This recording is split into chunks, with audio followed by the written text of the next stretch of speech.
Salut tout le monde, bienvenue sur cette nouvelle vidéo. J'espère que vous allez bien. Aujourd'hui, ce sera une story time.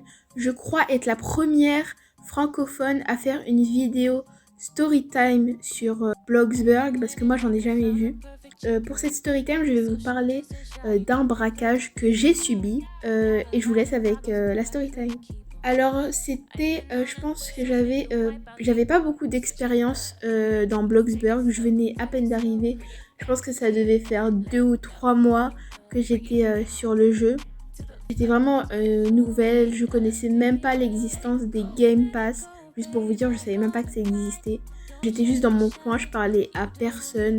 J'essayais pas de sociabiliser avec les gens pour savoir comment on faisait ça ou ça. Et du coup, je me souviens que j'avais voulu me sociabiliser en ouvrant une petite supérette. Et je me souviens qu'à l'époque, il n'y avait pas encore la mise à jour. Vous voyez la mise à jour de meubles où vous pouvez mettre la nourriture à l'intérieur et on peut voir à travers.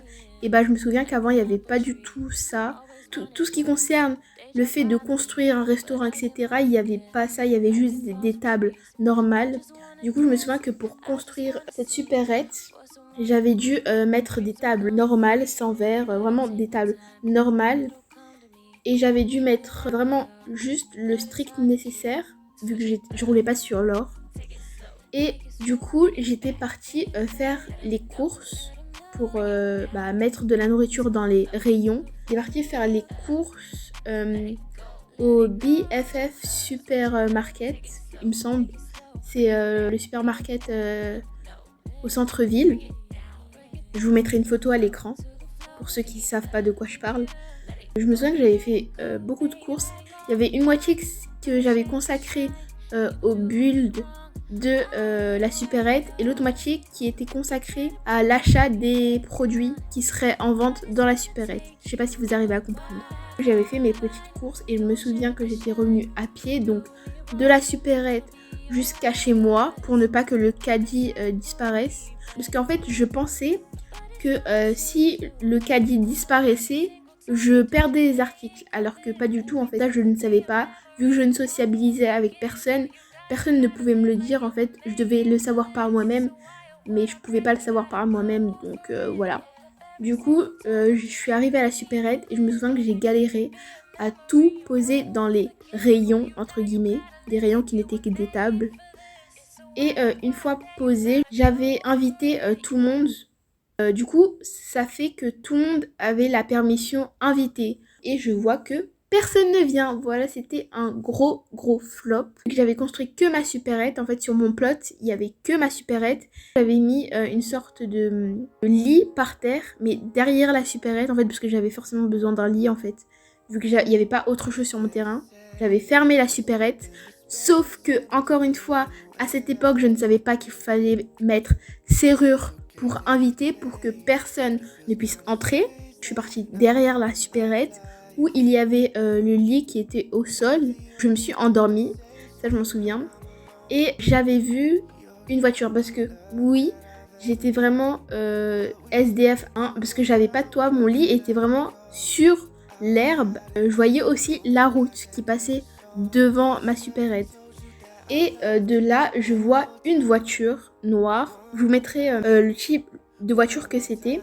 Et je vois cette voiture et je vois plusieurs pseudos au-dessus de la voiture. Il y avait plusieurs personnes dans la voiture. Et je vois ça et bah moi je m'inquiète pas plus que ça. C'est la nuit donc techniquement une supérette la nuit elle est fermée. Donc je vois pas pourquoi je me serais levée de mon lit pour aller ouvrir la supérette. Du coup, je suis restée dans mon lit et je regardais et je vois que les personnes sont rentrées. Alors là, c'est le drame. Je me lève, je fais tout le tour et je rentre par la porte parce que oui, il n'y avait qu'une seule porte du coup. Je rentre par la porte.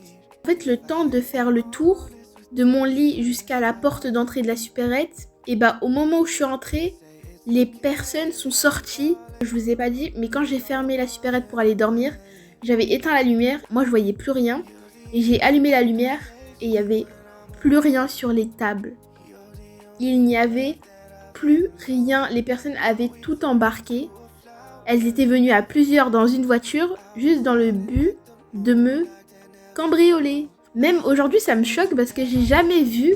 C'est la première fois que je vois quelque chose comme ça. En fait, c'est assez bizarre. Et jusqu'à aujourd'hui, je ne sais pas pourquoi ces personnes ont fait ça. Pour des chips. Je me souviens qu'il y avait des chips, des boîtes de conserve, du fromage. Il n'y avait pas des trucs de fou, hein.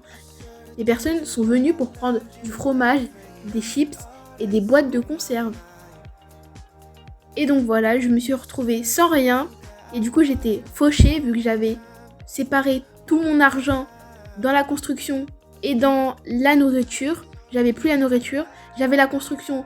Mais la construction, c'était une épicerie. Une épicerie sans rien à l'intérieur à vendre, ça ne sert à rien, ça ne rapporte rien. Donc, mon plot était totalement inutile. Et je venais de me faire cambrioler. Clairement, c'était du vol à l'étalage. Accusé, levez-vous. Vous êtes accusé. Vol à l'étalage, destruction de biens publics. Voilà, donc la story time est finie. J'espère qu'elle vous a plu, même si sur le coup, moi j'ai pas vraiment rigolé quand ça m'est arrivé. Voilà, j'avais plutôt envie de pleurer parce que j'avais perdu tout ce que j'avais investi. J'espère que cette vidéo vous a plu et on se retrouve la semaine prochaine pour une prochaine vidéo. Bye!